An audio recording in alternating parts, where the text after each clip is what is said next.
menopause for you was it came in an induced way, really, didn't it? It was induced by the drugs I had to take after I had breast cancer. What was that like at the time? Talk me through, how old were you and what? I was 49 when I was diagnosed the first time, and quite a shock, obviously. So the treatment itself was really, really brutal, and that's when the menopause really sort of kicked in a big, huge way. The flush, but I don't know if that was to do more with the chemo drugs as well. Yeah. As the tamoxifen. Tamoxifen was certainly noticeably after the chemo stopped. The tamoxifen was massively to blame for the symptoms I had. And did anyone warn you about this before it happened? Not did anyone really. say? I mean, they do tell you that it throws you right into the menopause if you're not already in it. And how much did you know about the menopause before that happened? Nothing really. I'd heard my friends, or older friends, talking, saying, "Oh, hot flushes and moods and da da da," and I said, "I don't want any of that. I'm not there yet. I don't have that." And then I knew, as soon as it all started, it's just a overwhelming heat that just completely overtaken. You dress differently. I don't know. I had to change my wardrobe practically because I used to always wear like polo necks and sweaters, and I can't do any of that now. It's all layers. Layers. Thin things. Strip off in the middle of Marks and Spencer's or whatever restaurants. But, yeah. So. Do you think because it was as a result of the breast cancer treatment that it was the menopause was not zone? I think so. Yeah, definitely. Did they warn you of that? No. They don't really dwell on the side effects when they're treating you. They're focused on your cancer, and that's what they're treating, and that's what they're looking after. And we have a wee read of these leaflets that'll tell you what to expect. But no, it doesn't. 2 grown-up kids now. Yes. How did they deal with all of that? I don't even think they noticed. Kids, charming. I know.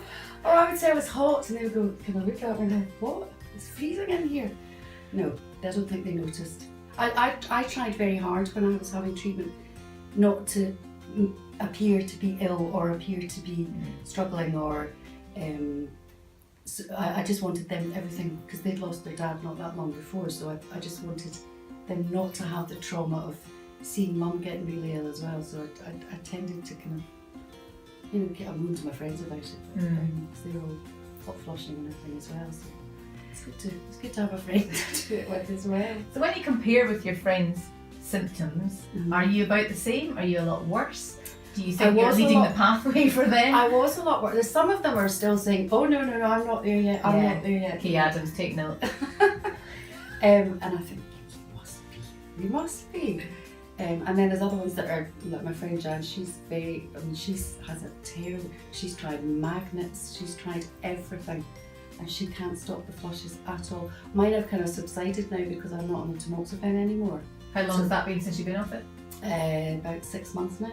Oh, okay. So, because it wasn't, obviously because the cancer came back, they decided that tamoxifen wasn't working for me. So they stopped that, and that's definitely... Things are better. Yeah, I have maybe 1 a week or 2 a week now, where I was having them 3, 4, 5, 6, 7 times a day. Yeah. In all of this, of course, it's been a hell of a time for you, and traumatic in lots of different ways. I always think that out of things like that comes a lot of black humour. What was, in your darkest moments, what made you laugh out loud?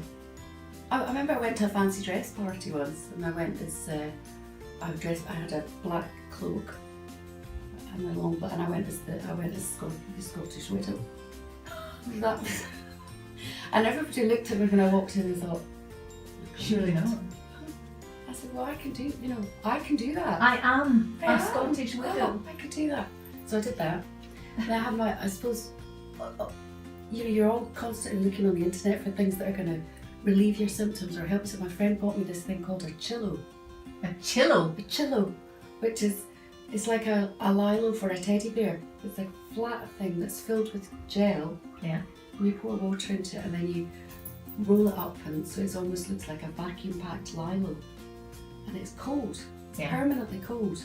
So you can sleep with it round your head, or you can sleep your body, you can lie, so, and that keeps you cool. Ooh, but that was a good thing then. It's a good thing, That's top tip. Do you dread going on holiday because you think, well, the temperature's not even that warm here, and now I'm going to go into a hot country? I know. And last year we all went on holiday to Italy, and it was mega hot. Wasn't it 38 degrees at night and day? So Janet and I would go in at night, and we'd get all primped in our air-conditioned room, and then you come out and you're just all that effort with the hair. I know, I carried a fan around with me all the time in my handbag. Always had a fan. But do you get knowing looks from women in the restaurant thinking, oh yeah, I know it, and little kind of sisterhood kind of glance to each other? Definitely. Have they given you any kind of indication when all of these symptoms will stop? No. You chat to patients next to you, you can say, how long have you been coming, da da da da, and you can see them sitting there with their fan. We're all hooked up to IVs now, we're all sitting there with their fans. Laughing at It's quite funny, yeah, it is Beatson's not a depressing place, it's actually quite a uplifting, happy place. And the staff are fantastic. Yeah, when I was diagnosed, I had a few friends that had either been through it or were going through it, or whatever, and I did go and get together with them and have a chat and learn about. It's the first time I lost my hair, so I had the whole wig thing to go through. And when you've got the menopause and you're hot and you've got this wig on as well, it's kind of like some air through it. So that wasn't pleasant. However, this time that I haven't had to.